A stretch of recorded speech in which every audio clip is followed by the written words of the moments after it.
Dulu saya selalu perhatian dan peduli kepada orang lain. Saya juga berusaha berbuat baik kepada orang lain. Saya lakukan semua itu karena tahu sabda Rasulullah SAW bahwa sesama muslim itu saudara. Selain itu agar saya termasuk orang yang beriman, karena Rasulullah SAW bersabda, belum beriman seseorang di antara kamu sehingga mencintai saudaranya sebagaimana ia mencintai terhadap dirinya sendiri. Tetapi ternyata selama ini yang saya dapatkan justru kebalikannya. Saya sering dimanfaatkan oleh saudara saya demi kepentingan dirinya sendiri. Ketika saya menderita dan mengalami kesulitan, tidak ada seorang pun yang peduli dengan saya. Karena saya sudah jenuh diperlakukan seperti itu, kadang dalam hati saya bertekad tidak mau peduli lagi kepada orang lain, sebagaimana orang lain tidak peduli kepada saya. Saya akan menjadi orang yang egois, tidak mau memikirkan kepentingan orang lain. Yang demikian itu bagaimana Ustadz? Mohon nasihatnya. Maka itu Allah telah mendidik kita semua. Inna sholati wa nusuki wa mahyaya wa mamati lillah. Kalau tidak lillah mesti rontok di jalan. Ya. Jadi sholatku, ibadah nusukku, aktivitas hidupku, wa mahyaya itu aktivitas hidup. Sampai mati itu lillah, hanya mengharap ridha Allah.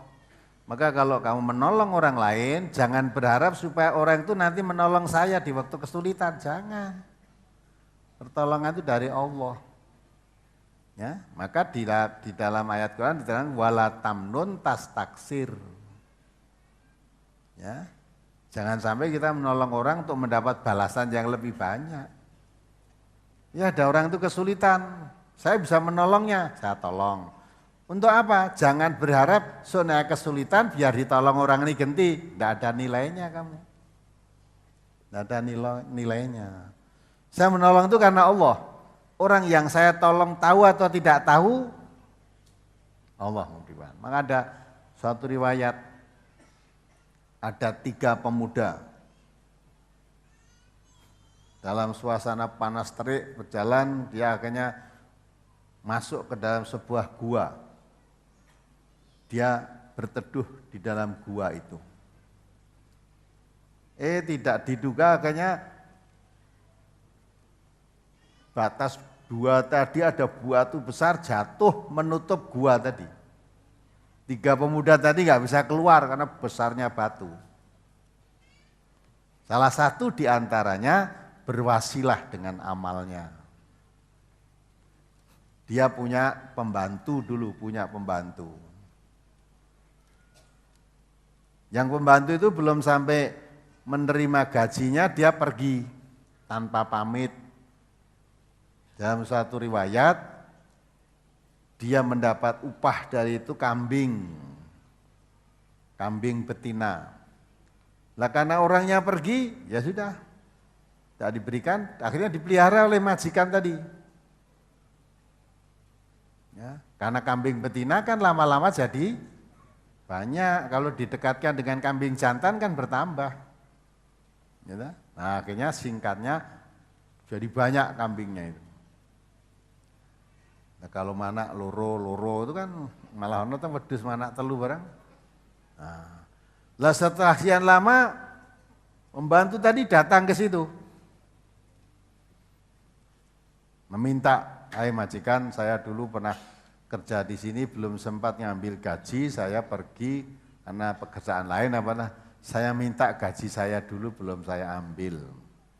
Majikan tadi ya dengan enak saja, "Itu kambingmu lapangan itu ambilan semua, itu milikmu semua." "Loh, saya itu minta hak saya, kok kamu permainkan rumah saya dinyek gitu lah." "Loh tidak, tak jelaskan dulu kamu saya beri upah tuh kambing betina. Nah karena sekian lama maka beranak pinak sampai sekian banyak itu milikmu semua." Langsung digiring tanpa terima kasih. Tanpa terima kasih saking senengnya gitu loh. Nah, itu waktu pemuda tadi tertutup di dalam gua tadi, ya Allah, peristiwa tadi diaturkan pada Allah. Kalau sikap saya terhadap buruh tadi itu termasuk kebaikan dari saya di sisimu ya Allah, tolong bukakanlah pintu gua yang tertutup oleh batu ini. Akhirnya batu tadi bergeser. Nah, 3 orang tadi masing-masing punya kelebihan-kelebihan amal, diaturkan pada Allah semua. Nah itu jadi wasilah, akhirnya bisa keluar dari batu. Salah satu diantaranya ini, jadi yang berhubungan dengan pertanyaanmu tadi, ya kalau suka kamu menolong, lah sekarang kamu dalam kesulitan kok ada orang suka menolong genti, terus akhirnya mutung kamu, wes aku dadi wong egois saja, tidak mau nolong orang lain lagi, oh nyatanya saya sulit juga tidak ditolong orang. Salah kalau kamu begitu itu. Ya, kalau kamu menolong orang jangan mengharapkan bantuan dari orang yang kamu tolong. Tapi saya menolong ini Allah akan menolong saya. Di waktu kesulitan saya mempermudah orang lain, di waktu saya kesulitan Allah akan memberikan kemudahan buat saya. Nah itu inna sholati wa nusuki wa mahyaya wa mamati lillah. Kalau kamu hanya lillah yang diharapkan tidak akan rugi. Tapi kalau kamu mengharapkan dari manusia, kamu merasa rugi tadi tuh. Akhirnya syaitan menuntun kamu, wes wong sekarang itu tidak perlu mikir orang lain.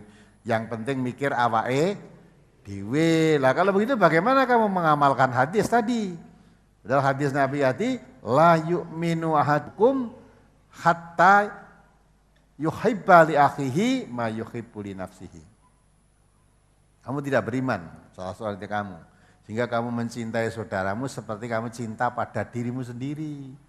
Kalau dirimu sendiri dalam kesulitan, kamu suka untuk dibebaskan dari kesulitan itu, maka kalau ada orang lain menderita kesulitan, kamu juga suka bagaimana orang lain itu bisa bebas dari kesulitan. Allah kok memberikan saya kelebihan rezeki, dia kesulitannya untuk makan, untuk yang kesulitan, ya saya tak bantu dia biar bebas dari kesulitan. Tetapi saya menolong orang tadi harapannya dari Allah, balasannya bukan dari orang itu. Dari orang itu bagaimana kamu harapkan kesulitan menolong kamu, dia sendiri dalam keadaan sulit. Ya kan? Nah, maka kalau pertolongan dari Allah yang diharapkan, Allah mesti menolong kita. Kalau mengharapkan dari manusia, jangan harap. Kalau Allah itu janjinya tidak pernah menipu, tidak pernah mengingkari, tapi kalau manusia jangan diharap.